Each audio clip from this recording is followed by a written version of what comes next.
अस्सलाम वालेकुम दोस्तों, मैं हूं आपकी माइंडसेट कोच हिना। आज हम बात करेंगे NLP pre supposition map is not a territory के बारे में।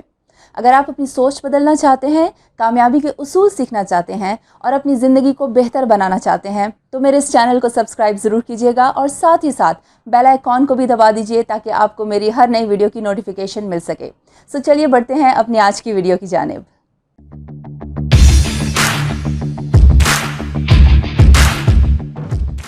वेलकम बैक दोस्तों, आपने अपनी स्टूडेंट लाइफ में मुख्तलिफ मैप्स को स्टडी किया होगा, वर्ल्ड मैप्स को पढ़ा होगा, अपनी कंट्री के मैप्स को हो सकता है आपने ड्रॉ किया हो, सीखा हो कि डिफरेंट लोकेशंस कहाँ पाई जाती हैं, हमारी कंट्री की नेबरिंग कंट्रीज़ क्या हैं और हमारी कंट्री के बॉर्डर्स और कौन कौन सी कंट्रीज़ के साथ मिलते हैं।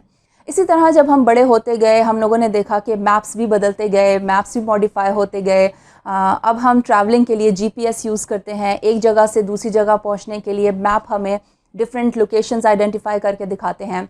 तो क्या आपकी नज़र में मैप किसी भी इलाके की कंप्लीट पिक्चर हमें दिखा सकता है? मेरे ख्याल में ऐसा नहीं है।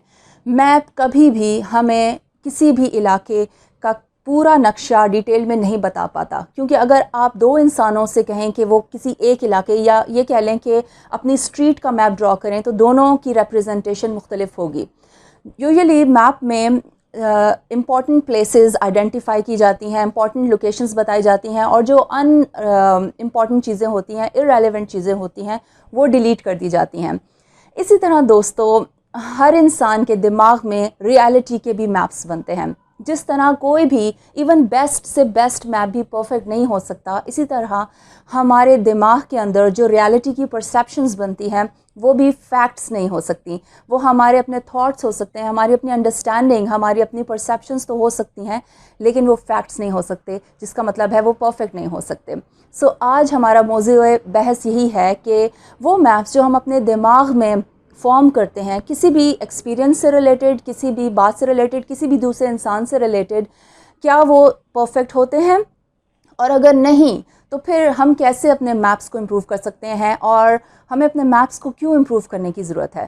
दोस्तों, आपने अक्सर नोटिस किया होगा कि दो लोग अगर एक ही सिचुएशन में हों तो वो एक सिचुएशन को मुख्तलिफ़ तरीके से परसीव करते हैं। समटाइम्स तो हमें लोगों के बिहेवियर समझ ही नहीं आते। हम कहते हैं कि जैसा हम सोच रहे हैं, जैसा हम चीज़ों को देख रहे हैं या जैसा हम महसूस कर रहे हैं, दूसरा इंसान वैसा क्यों नहीं देखता, वैसा क्यों नहीं महसूस करता।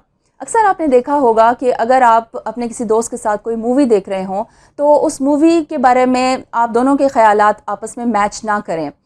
हो सकता है कि अगर आप ट्रैवलिंग के लिए अपने पार्टनर के साथ कहीं घूमने के लिए गए हों तो आपसे अगर कोई सवाल करे आपके एक्सपीरियंसेस के बारे में, तो आप दोनों के एक्सपीरियंसेस शायद 100% एक दूसरे से मैच ना करते हों, जबकि रियलिटी अपनी जगह सेम है। आप दोनों ने एक ही चीज़ एक्सपीरियंस की, लेकिन आप लोगों की परसेप्शन और आप लोगों की अंडरस्टैंडिंग उस एक चीज़ के मुतालिक मुख्तलिफ भी हो सकती है और सेम भी हो सकती है। लेकिन ऐसा हरगिज़ मुमकिन नहीं कि दो लोगों की एक चीज़ के मुतालिक 100% एक ही राय हो।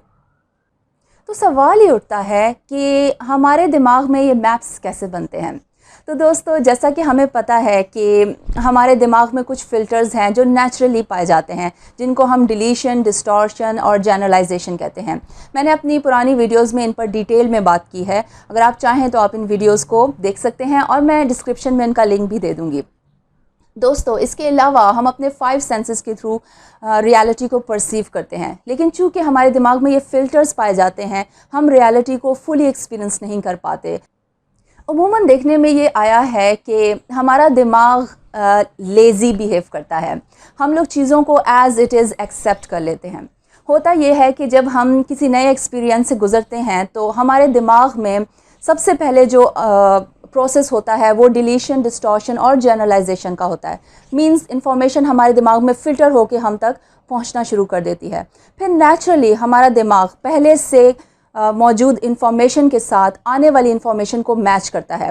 मिसाल के तौर पर अगर आप किसी इंसान से दूसरी बार मिल रहे हैं तो आपके दिमाग में पहले से पास्ट में जो उसके साथ एक्सपीरियंस की हुई इंफॉर्मेशन है वो मौजूद है। अब सेकंड टाइम जब आप उस इंसान से मिल रहे हैं तो आपका दूसरा एक्सपीरियंस पहले एक्सपीरियंस से आपके दिमाग में मैच होगा। पहले से आपने जो उसके बारे में इंफॉर्मेशन या बिलीव्स फॉर्म किए होंगे वो आपकी न्यू इन्फॉर्मेशन पर इन्फ्लुएंस होंगे। हो सकता है आपके माइंड में जो पहले से मैप बना हो आप उसके थ्रू रिस्पॉन्ड कर रहे हों। बहुत कम ऐसा देखने में आया है कि लोग अपनी प्रेजेंट सिचुएशन में रहते हुए दूसरे इंसान से या रियलिटी से एक्सपोज होते हैं। यूजुअली वो लोग जो ज़्यादा क्रिटिकली सोचते नहीं हैं, ज़्यादा एक्सपीरियंसेस पे सवाल नहीं करते या अपनी सोच पर सवाल नहीं उठाते, वो पहले से कायम शुदा बिलीव्स पर ही रिस्पॉन्ड करते हैं। यही वजह है कि हम देखते हैं कि वो लोग जिनके दूसरे लोगों के या आप ये समझ लें कि किसी कम्युनिटी के बारे में अगर कोई लिमिटेड राय या लिमिटेड बिलीफ है तो वो उसी बिलीफ के अकॉर्डिंगली दूसरे इंसान को जज करता है।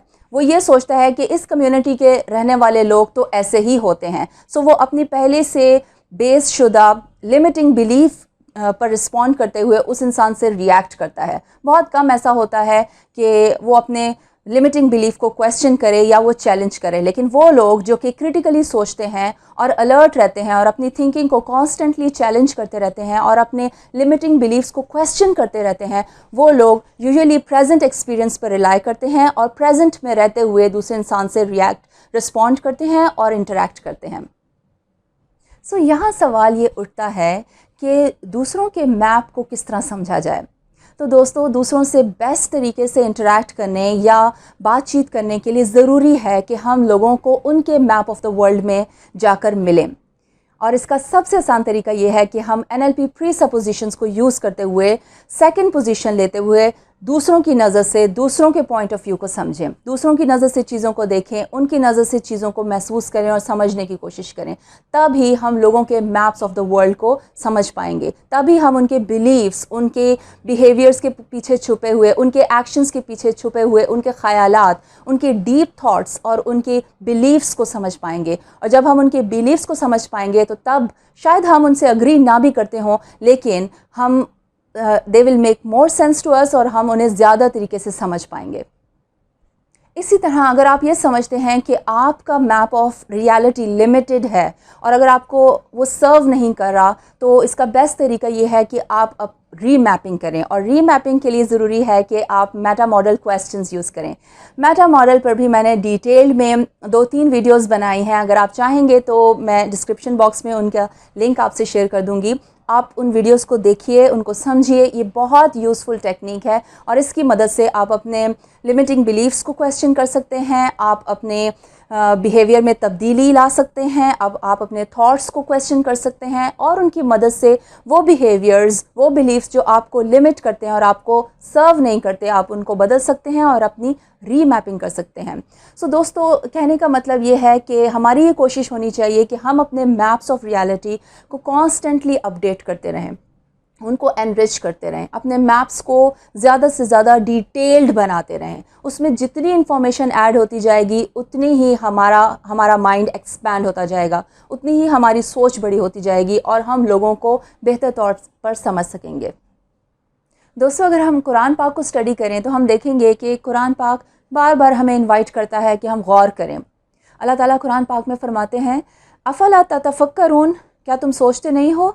अफला ताकिलून, don't you use your wits, don't you think.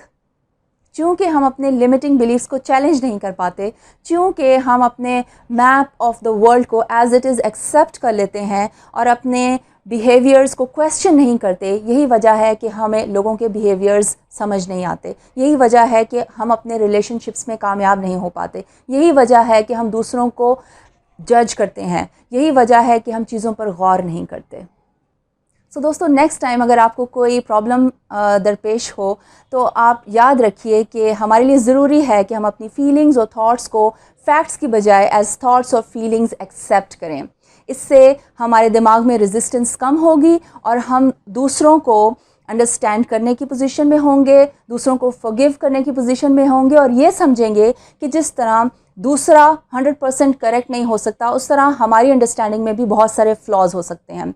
सो बेहतरीन तरीका ये है कि हम ज़्यादा से ज़्यादा इंफॉर्मेशन को कलेक्ट करें, ज़्यादा से ज़्यादा क्यूरियस हों। जब हमें किसी भी चीज़ के बारे में डाउट हो तो हम सवाल करें, हम अपने लिमिटिंग बिहेवियर, अपने लिमिटिंग थॉट्स को चैलेंज करें, उनको क्वेश्चन करें, ज़्यादा से ज़्यादा इंफॉर्मेशन लेने की कोशिश करें, ज़्यादा ऑब्जर्वेंट हों, रियलिटी से ज़्यादा क्लोज होने की कोशिश करें और फिर किसी नतीजे पर पहुँचें।